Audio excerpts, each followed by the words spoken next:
right, it's 9 a.m. We are recording our live coffee talk. Good morning, everyone, and welcome to today's coffee talk, a cup of calm before the storm, preparing municipalities for fall and winter challenges. I'm Liz Kalajian, Project Manager, Capital Strategic Solutions, and I'll be your host for today's discussion. As we head into the fall and winter months, our communities face unique challenges from severe storms to icy roads and unexpected emergencies. Preparation and planning are critical in keeping our residents safe and informed. So today we're bringing together a panel of experts to share strategies, lessons learned, and communication approaches that municipalities and school districts can use to build trust and strengthen resilience during storm season.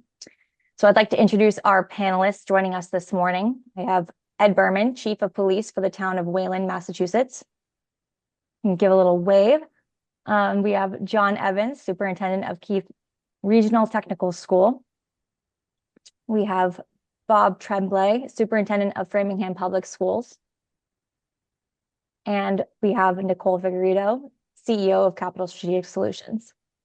So we invite our audience to join the conversation by either using the raised hand feature or dropping a question in the chat. And we're gonna jump right in. So I'm gonna share this first question, throw it out there and see what we can start the conversation and see what we get. So what are the most important first steps municipalities and school districts should take now to prepare for the fall and winter storm season?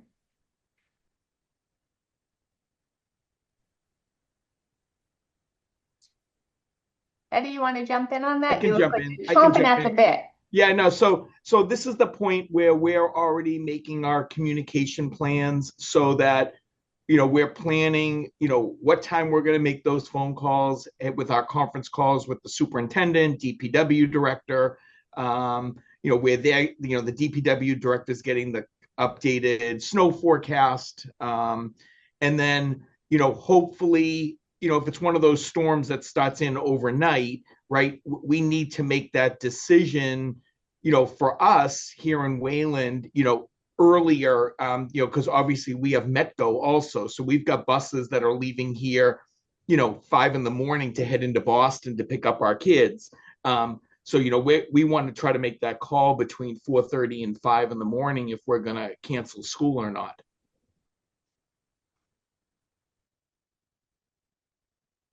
So I think from Keep Tech, we have a similar process, but sort of looking at it from the school's perspective. It's important that we have all the correct contact information for the key players in our decision making. There are changes in roles to make sure that people who within our staff have an understanding of what our procedures are. And we also have a clear sense of what our kind of deadlines are in terms of making a decision on that impacts the school schedule, getting notification to the buses on time, to the families on time, our cafeteria staff who come in early, custodians, and being able to make those notifications after doing due diligence to gather the information needed to make the decision. I'm happy to build on that too and just say, let me just start by saying this is the worst part of the job. I mean, it used to be, before COVID, snow day or thinking about inclement weather for schools was the worst part of the job. And then COVID came and that became the worst part of the job. And then COVID has passed us and now it's back to weather being the worst part of the job again. It's just one of those things that you never quite get right. And, you do all the preparations and planning and then you make the call. And then the next day you look out the window and it's, not a flake of snow in the air. And you basically have made the horrible mistake and you've sent, 10,000 kids into the vast expanse that is Framingham, and you have to make the day up, and now it's going to be a hot day in June. I just think there's so many complexities to this. So the preparation is, of course, those coordinations of all those departments, but then being mindful of the impact it's going to have on the community. Because let's say it is a nice day and not everyone's sheltered in their home. You're going to have this tremendous rush on Shoppers World, the Natick Mall, movie theaters, which is fine for the industries, but you're going to have kids basically everywhere. Because they're not in school. And so there's so many thoughts that people don't even think about. But for the concern for us in Framingham, of course, is a major factor is sidewalks. Even if the roads are clear and you have the best laid plan with DPW, You have, we have several thousand students that still walk to school, whether they get driven or truly are walkers, and many are. That's a real concern, right? Having a child walking in the street, on a slippery road is a real serious concern to factor in there. So I don't know if I've kind of diverged off of the preparation side of this, but I think those are all the thought processes that exist when it comes to like this time of year and how we get it right. And you just sort of cross your fingers, maybe say a prayer and hope that it doesn't snow all year. That's my hope. Yeah. And then, and the other part that we always have to be thinking about too is that storm that is supposed to maybe start, at 2 p.m, but it hits earlier. And now we're trying to make a decision. Do we let our high school, middle school out early so that the buses can be on time at the elementary schools? And we can't let, in most cases, right at this point, you can't let your elementary schools out early because there's no one home for the kids. So those storms that hit during the day are the tough ones. Yeah, those are definitely challenging. I will speak from having been a PIO for Framingham as in one of my communities. The preparation is key in getting everyone on the same page early. I think that when you draft your communications plan, it's important to have all of your departments have a seat at the table, especially, there's always been like it's schools and municipal, but I think in Framingham, we had a very unique situation where we worked very closely together. In other communities, they're not so fortunate. We work with a number of them where it's separate, but the uniformity that we had in Framingham and the phone calls that we had at 2, 3 o'clock in the morning. I know I was on the phone with Bob, and I've been on the phone with Chief Burman. Unfortunately, John, I don't think you were part of those calls when I was in Framingham, but we had a really great group that would jump on the phone, and it would kick off with Public Works calling us saying, I don't think we're going to make it. We're not going to get those sidewalks cleared. We're not going to get we're trying to get everything done as quickly as possible and prioritizing the schools and the hospitals and those main roads. But I think it's the earlier in the season when you start with those communication plans and getting everyone on the same page.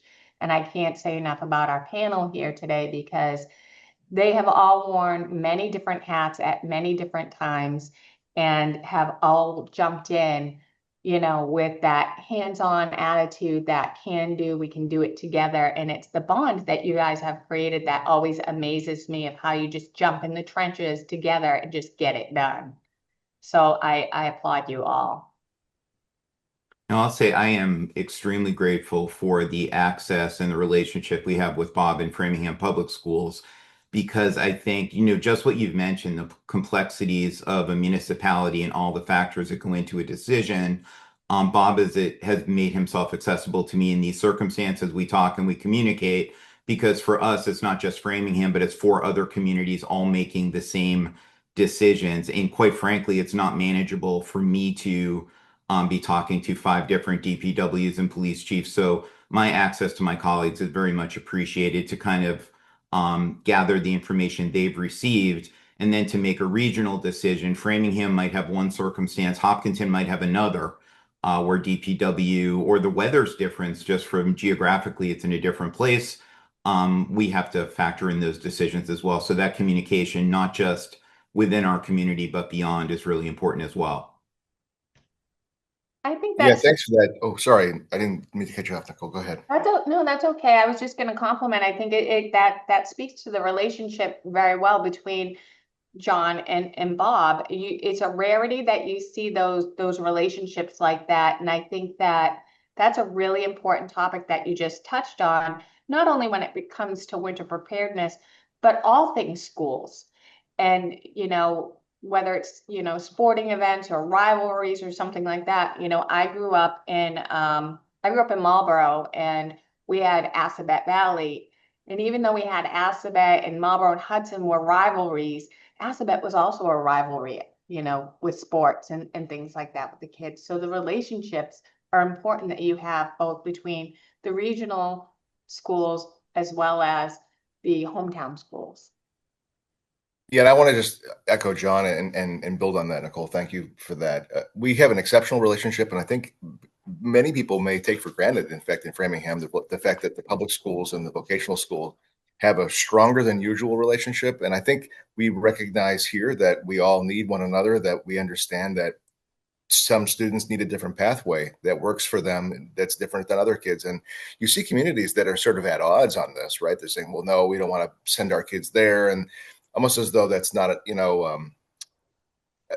it's just not cooperative. And I think that we don't represent that. I know that we don't represent that in our practice. John and I are very, very close. We speak all the time, as we do with our other colleagues. People may not realize that when we coordinate these inclement weather, we're also checking in with St. Bridget's, our Catholic elementary school.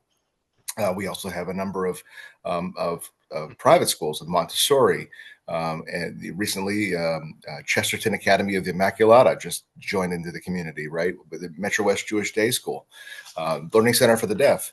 These are all just a few of the schools that exist in the greater Framingham area that we coordinate with. So when we make a decision to cancel school, it has this ripple effect in other schools as well, because you may be surprised to know, or the community or the listeners may be surprised to know, that Framingham Public Schools also bus McAuliffe charter students. Now, it's a charter school, and there's people who would say we're at odds with charter schools, right? Charter schools take money away from public education, but we have a very amicable relationship. In our decision making around school, I'm communicating with Noel Green, who's the CEO there, and so we're having these talks that start the night before. I think John's usually the first to reach out and say, "Hey, what are you thinking about tomorrow?" And John is, I would say, probably in my experience, one of the most forward planning administrators. He's thinking about it before I'm like, "Oh yeah, I probably should start thinking about tomorrow." And but John's already there, and then we're communicating literally in the evening, late at night, as Chief Burman mentioned, middle of the night, next morning. But at the end, there's a moment where ultimately it falls to John or me in our respective schools, and that's sort of where the decision is made, and then the hate mail comes after that, and it's not going. Maybe it's going to the chief or the DPW, but it's definitely coming our way. Why would you call school off? We have to make the day up in June, or if your school year ends on the calendar on a Friday, and now this day that's kind of in question puts you to a Monday. And then we have an end line, by the way. We have to end the fiscal year by the end of June. So if you have a late school year with other holidays, it becomes, if you're pushing up against that margin of you may have to reduce a day from a vacation week, or it's Saturday, in order to hit the mark. So there's all these other stressors that exist in the universe. But like Ed says, when you have those days where the storm's coming middle of the day, and you have to sort of factor in if it's going to land or not, I mean, you really need a full-time meteorologist to be on your team. And even then, no disrespect to the meteorologists in the world, but they don't always get it right, And I think, just within what Bob said, the complexities of the forecast within the day, it's really not just, can you get a school day in? And I know Bob doesn't look at it this way either, but is there any meaningful value? Is it safe for students to come in? What will your attendance percentage be? Whereas at our school, because it's a grade 9 to 12 school, we don't have little ones. So generally speaking, it isn't a childcare issue when we have a school-based decision for families, but we do have young drivers. So do we have students coming in, and as the snow accumulates, we're putting them out into driving conditions that aren't advantageous for anybody, including 17-year-olds who just got their license. Also thinking about with our early start, because we're a school that starts at 7:30 in the morning, if we do a 2-hour delay or a 1-hour delay, we might be putting students and families into rush hour where there's more traffic on the road. By giving DPW a chance to do a little more clearance, we have more people out there with traffic. There's just a lot of information, and you really do try to make the best decision with the information you have when you make it. And sometimes it's really easy, and when it's not, you do your best. And I guess I would rather err on the side of being cautious than putting people in an unsafe situation. I kind of wanted to go back to the hate mail that you've received from like parents, right? So it's parents, and not that, the chief of police doesn't receive probably residents that are probably saying worse things about, the roads, or just, placing blame where it doesn't need to be placed, or whatever it is. But how do you respond to the parents when you have made this decision and now you have to kind of back it up and explain why? And it was supposed to be, 3 feet of snow and it was like just rain, or, whatever the circumstances are. I'll lead off. John may have a different opinion on this one, but I just think that the truth is always the best story to tell. And so when someone writes to me and says, I remember a voicemail like, doesn't the guy have windows in his house? Something like that. Or, when I had school and the snow is like those kinds of things. And somebody wrote a message to me on an email saying, this is the worst decision, ever. It's ridiculous. There absolutely should be school today. This is a stupid decision. I'll just write back and say, thanks for your email. I completely agree with you. It was the worst decision I made. And it happens. I mean, like, there's nobody that can predict the future. So I think if you just own it and not try to get into a fight or justify, but like to what John says, I'd rather explain all day why I did what I did than why I didn't do what I should have done. Right. I mean, if I know that I'm putting our kids in harm's way because the roads are icy and it's going to create unsafe conditions, even if people aren't thinking about all the variables that John mentioned, but we are, it just justifies. Say, it's just not safe for our student walkers, and therefore I can't take the risk. People will usually give you a little bit of grace. Not everybody, but they forgive and forget. The hardest part, I think, is when a lot of we have about 50% or maybe 70% now of our schools that are air conditioned, and then 30% that aren't. So you think about those days, and as John pointed out this well, the quality of the instruction that day. If you have, and the childcare is a great example of that. If a family has school in Framingham, but they live in Ashland and Ashland schools are canceled, from John's perspective, he might have school because maybe it works for him. But now the educator in Framingham might have to stay home with their child because their child's daycare isn't open. So now you have this problem of not having enough staff. The day will still count, but doesn't mean it's a quality day. And the same holds true, by the way, for June. I mean, think about what all of us did in school in June. I mean, hopefully it's better now, right? Then I remember when I was in school, we were watching movies in June. That's not necessarily what's happening in schools anymore. At least I hope not. So you have the quality on either side, having the school day or moving the day to June, and that being also not as substantial quality of a school day as if it were in January or February. So, I mean, it's a mess, right? I'm already getting stressed and hives from this conversation. So at least I have a cup of coffee to make it go down. It's not meant to give you hives. I'm used to it. I'm used to it by now. I used to have panic attacks every time we were going into a storm. I'd be sweating like the day before. It'd be freezing out and I'd be sweating and have panic attacks like, okay, what's the messaging going to be? And I'd have like 3 or 4 different scripts depending upon watching the weather forecast. I think one of the worst ones was one of those, I think it was like 2018 when there was the ice storm and half the community was without power for weeks. Yeah. It felt like years. Days felt like weeks and weeks felt like years that year. And the buses were struggling rolling. There were students without any power. They couldn't take showers. It was a mess that year. And I swear I had post-traumatic stress after that. So Yes. we have not, I will knock on wood and say I have not experienced a really intense parent response other than a couple of outliers with regard to snow days. And I've been doing this job for 12 years. When I do, my approach is really to say, I made the best decision I could with the information I had. And the focus of my decision was your kid's safety. And I think there's only so much, amplification that can go from there has been my experience. Although I will say we had a graduation circumstance where we were watching the potential for thunderstorms and adjusted our time frame by 2 hours one day. And with families traveling in and plane tickets, there was some real angry folks out there as we made the best decision we could.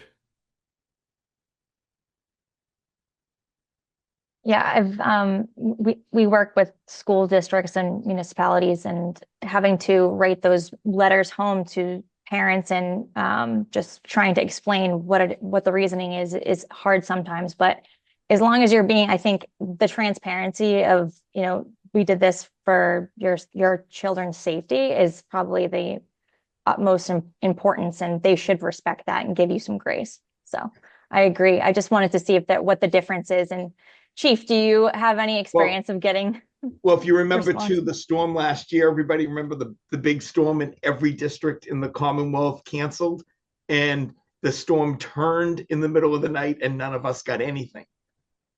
That last year, if you remember that one.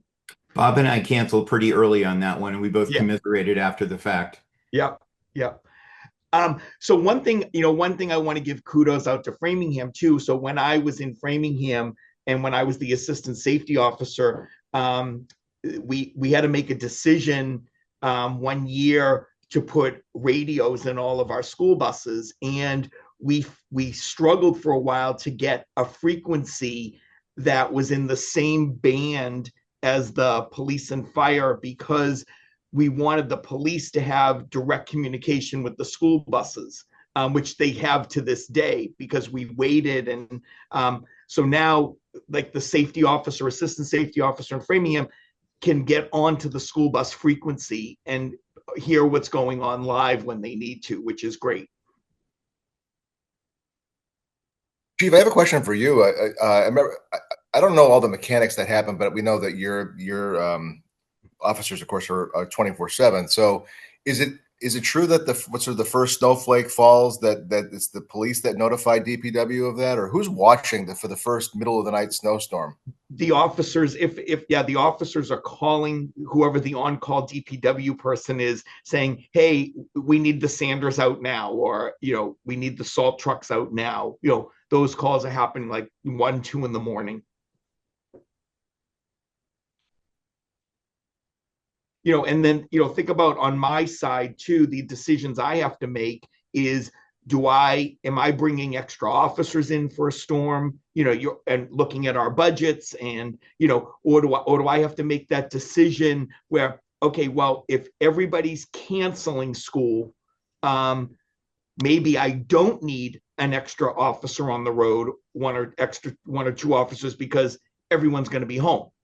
Right. So you're trying to weigh those decisions also. What happens with SROs on those days when you have dedicated school resource officers? Do they have that day off as well? Or do they come in and have a regular? No, we redeploy them. In my department, they get redeployed to the road that day to help cover for calls. This is great. It gives me a chance to ask questions too that I never, thought to ask. Yeah, it's a real collaborative effort, I feel like, and I don't think that anyone really has any clue really of what goes into your planning 10 steps ahead, and there's so many different complexities that go into it. So I feel like I want to know from your experiences if there's been a storm or a situation where you've had to make a decision and it was really good outcome because of the different communication that you had with the different departments that you work with and the other partnerships that you have within the community. If there was anything specific that stood out in any particular emergency storm situation. So when I was in Ashland with Jim Adams as the superintendent, my kids were in high school, and I had multiple kids calling my kids for me to convince the superintendent to cancel school the next day. We had lots of those phone calls happening at my house.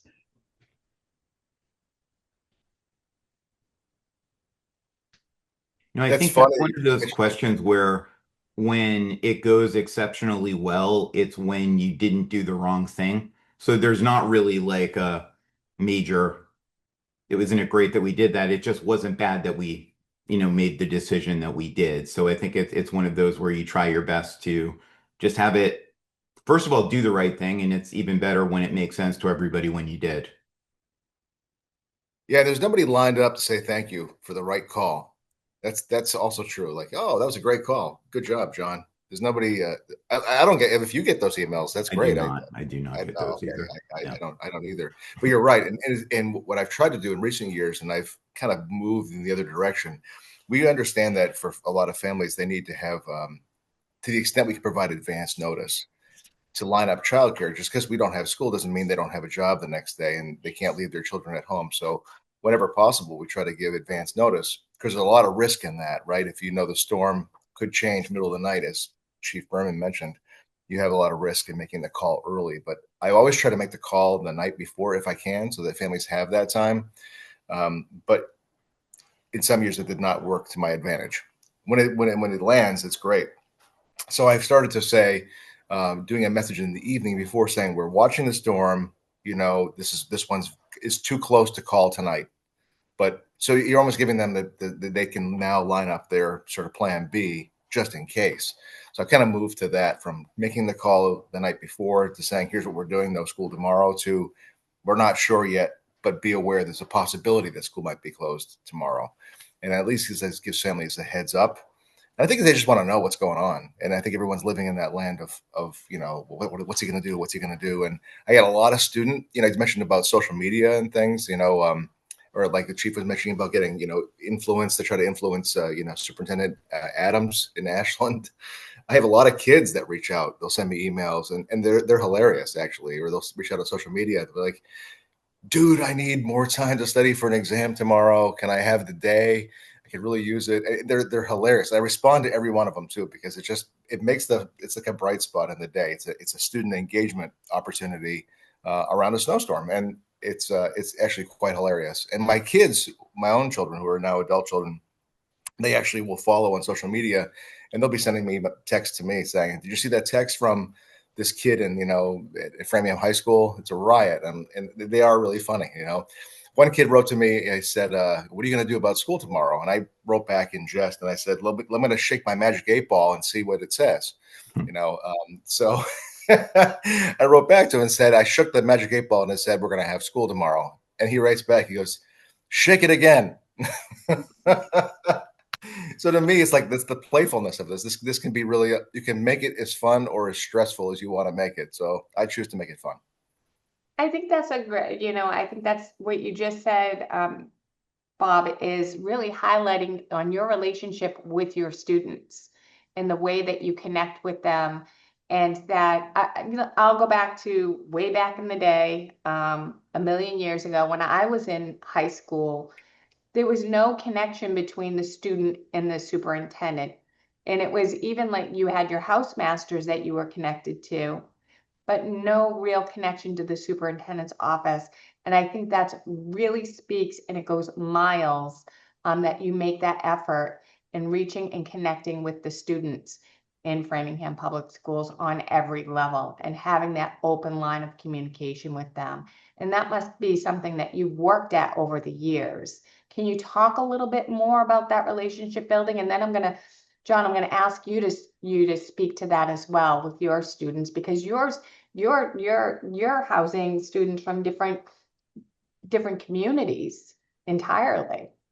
So can you talk about how you started that off, Bob? Yeah, I mean, social media has made it a little bit easier to engage. I mean, I think being present, I know when I've gone to Keefe with John, we walk around and, he'll go into all the different trades and they'll all know who he is, and he's checking in on student work, or, he'll have projects that he'll be checking in on directly. So I've seen John in his own practice do that. In a school district, although our enrollment is declining a bit these days, but, say 9,000 students, it's hard to make it personal. And I, like you, I have no idea who my superintendent was growing up. I mean, I don't even know if I knew what the position did, never mind know who the person is.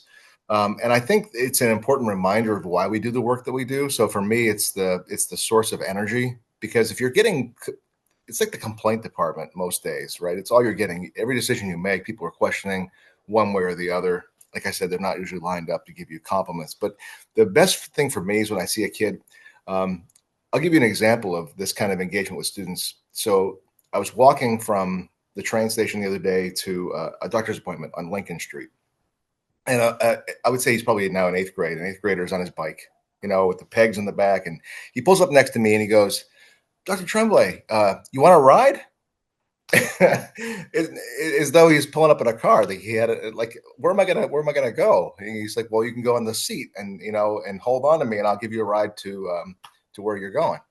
And I said, well, that's a really kind gesture of you. I said, I'm not sure what kind of talk of the town that would be. I says, I'm going to pass on that, but I'm going to walk. But this is so kind of you to think of that. You know, the fact that he, one, knew me, two, that he made the time to stop over and offer me a ride, which I think was absolutely hilarious. And then he said to me, well, then I'm going to ride alongside of you. So I'll just keep you company. And I thought it was just the coolest thing. Like, that to me makes up for all the mail of people who send you, or the social media posts that are, because I've made a connection with that kid, you know, and like, that's the job. And so for me, those engagements are super powerful. And it's the reminder that you have to sort of search for, is why I do this work and why connecting with kids is so important. And that was a powerful example of just a one-off, but it happens more often than I could share a ton of stories like it. And so that's the coolest part for me. So the way you can just engage playfully with kids, or walk into a school and they know who you are, or they, oh, I saw you here the other day, or there'll be times where I'll be walking by from the train station on my way to school to Dunkin' Donuts, and I'll get a coffee, and on my way, I'll walk in there and there's a kid sitting at a table, you know, and I said, well, shouldn't you be on your way to school? And she's like, yeah.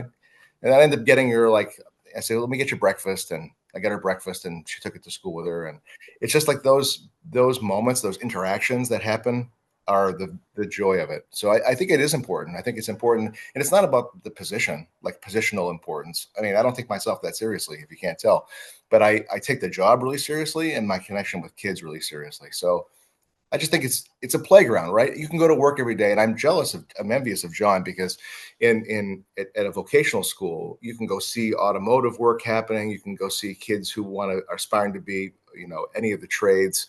It's impressive, and the kids are excited because they have this tremendous hands-on learning. You know, we try to create some of that in the public schools too, but not to the extent that a vocational school. I mean, the demand has become so incredible for a vocational education now, because it's hands-on learning. It's that it answers the question when kids say, why am I learning this? When am I ever going to use this in real life? And in John's camp, you know, it's every day. So if I had the skills, I would love to be a vocational school superintendent, but I don't have the trade skills to do that. So I live in my land happily. But I would say, just to answer your question, that's just the joy in it. There's comes some risk in that when you put yourself out there on social media, or, you know, people will be critical. Oh, why don't you go back in your office and focus on getting our scores up instead of being in schools and being on the swing set with a preschooler? You know, you have to kind of just stomach that. But the reality is, the time on the playground with a preschooler is some of the most important time I can spend in my day, building relationships with kids, which in the end is going to actually improve academic performance. But there's this mindset that if you're not in your office, buried in whatever it is people think I should be buried in, and instead of being engaging with kids, that I'm somehow not working. And that's a frustrating place to be. But I would still say to anybody, the more you can be on the ground with teachers, with kids in classrooms, and sharing the space with them, that's how you build relationships. And I think that's the name of the game, you know? I love that. I absolutely love that, because it ties into those relationships. John, I'm interested in hearing your perspective. Sure. So first, I think great news, Bob. You don't need the direct career skills to be a vocational superintendent. I would not trust me to do any of the jobs we train our students for, but I do try to lead the district. But I have such respect for Bob and his efforts to really take a very large district, a lot of different schools, and stay connected. And I really do enjoy my circumstance where I'm here. I'm here at the school. I'm the only one here at the school today because we're closed for the religious holiday, but I'm here. And normally, with our students here, there's any moment I can step out of my office into the hallway to get a sense of how the school is doing, just in terms of how kids are doing during passing time. I can go into a career and technical program, engage with students, ask them what they're working on, check in with the staff, and really just a few steps away from being reminded what we're doing and why it all matters. So that connection is extremely important. I think it's something that is enjoyed by regional school superintendents, where you have a bunch of communities to work with, a lot of politics, a lot of things, but you're here with the kids, you're here on site, and that's been amazing for my career. And I'm going to throw Ed and thanks for the comments, John, too. I'm going to throw Ed a compliment as well. You know, I don't work as closely with Ed as I do with Framingham Police Department. Now he's in Wayland, but with a long history that Chief Burman has in Framingham is impressive. But I think all of us on this call have this community level of a community engagement. I mean, I don't know if it was in the call prior or during this call, but Chief Burman, I don't even know how many jobs he has. He has more jobs and skill sets and just his presence everywhere in the community. I think that goes a long way too. I mean, we were talking the other day about a Wayland situation that involved, a student and teacher, and he knew all about it. And it was a Framingham, like he's got ears everywhere. And so I think that community engagement, I think all of us reflect that level. And Nicole, I know you did too when you worked in Framingham. We had that same kind of relationship. It's a special community in that way, where we all do connect in a way that doesn't seem competitive. It's like support. How can I support you? And there's this reciprocity of support that I don't recall feeling in most other places. And I haven't been a lot of different communities, but from my experience, Framingham's really kind of special in that way. I think it's the people that live, work, and play in Framingham that makes it that special kind of mixture. They're very passionate. And I never lived in Framingham. I worked there. When I was a kid growing up in Marlborough, Framingham was like the big city to us, even though it was the largest town.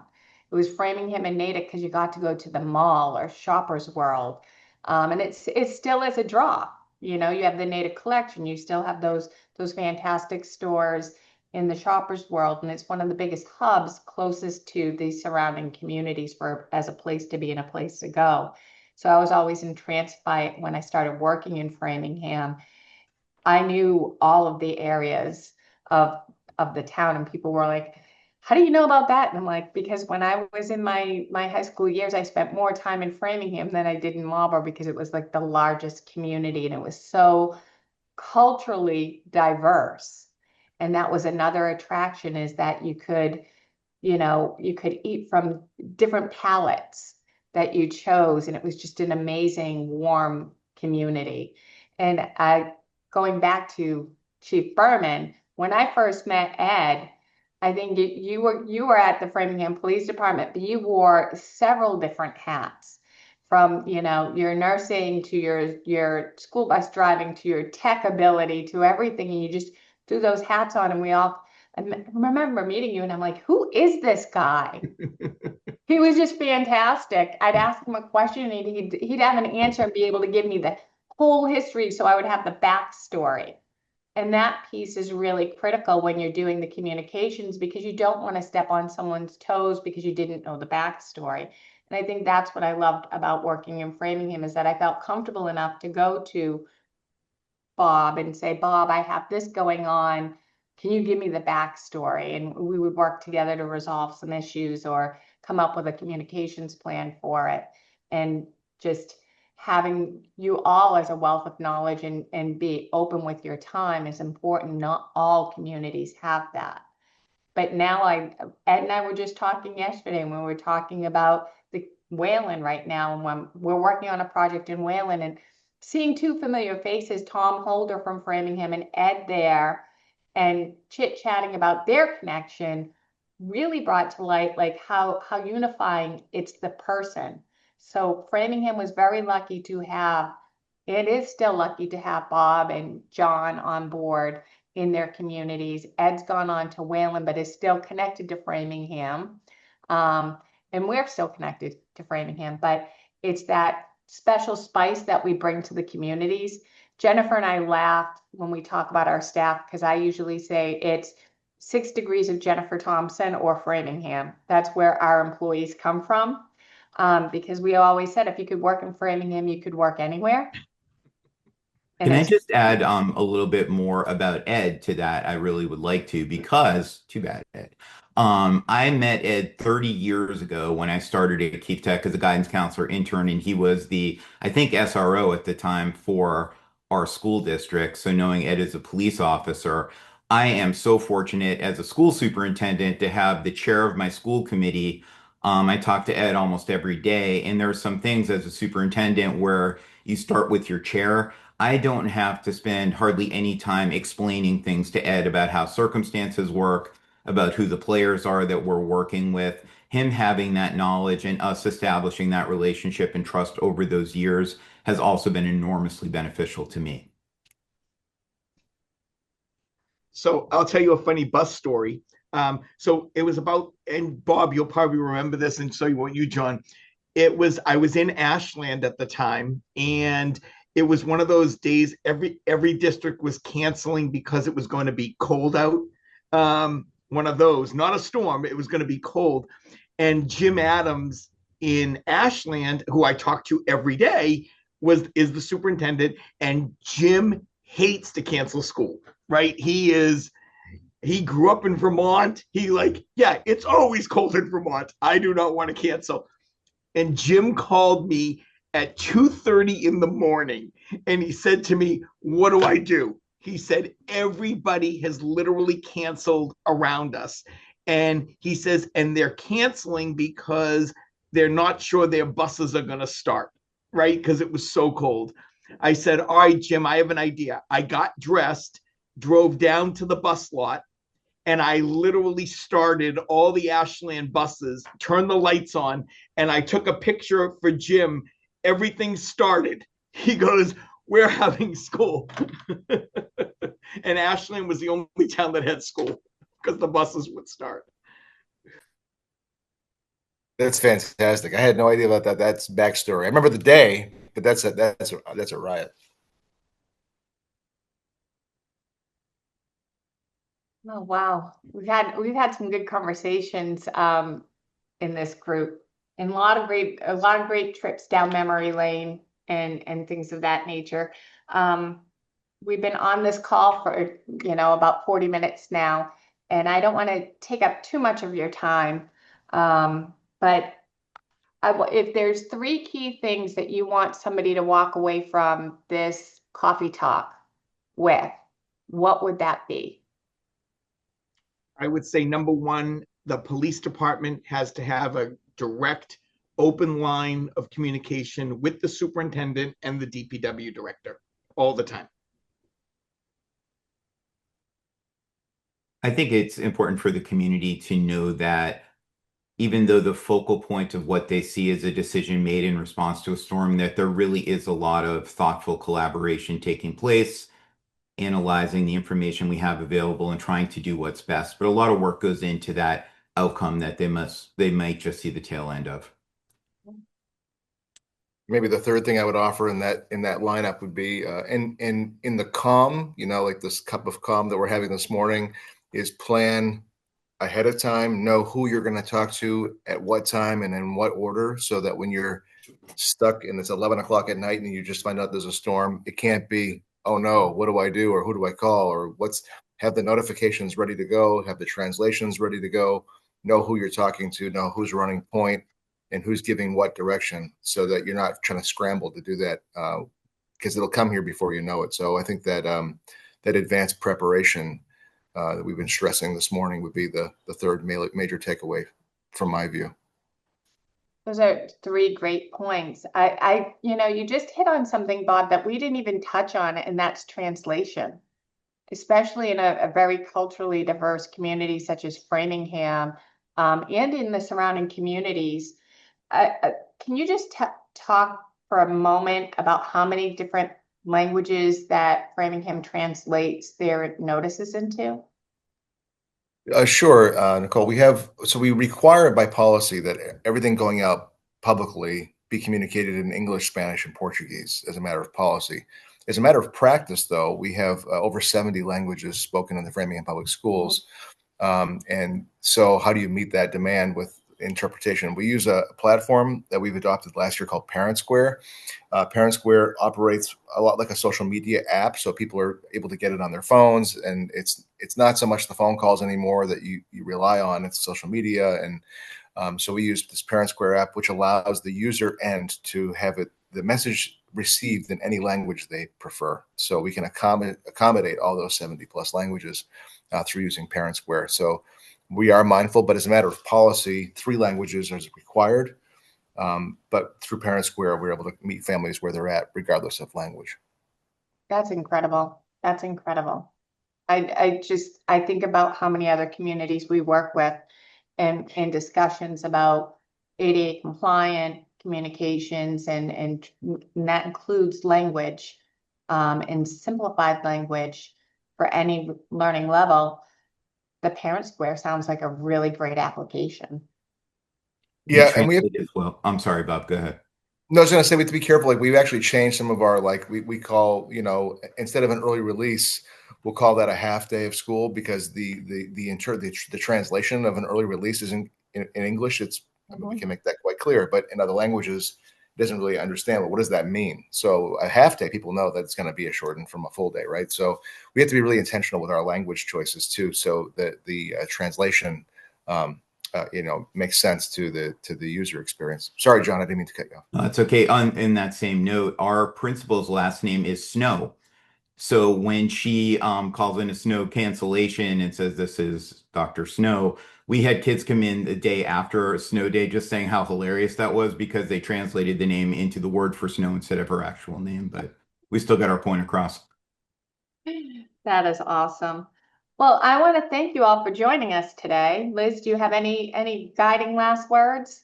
I just wanted to say I echo that preparation is super important when communicating, especially I have a lot of experience with crisis communications in general and just making sure that you're being as transparent as possible and having known like, from past experiences that you want to make sure you're saying things where you're tailoring your communications to different audiences is super important.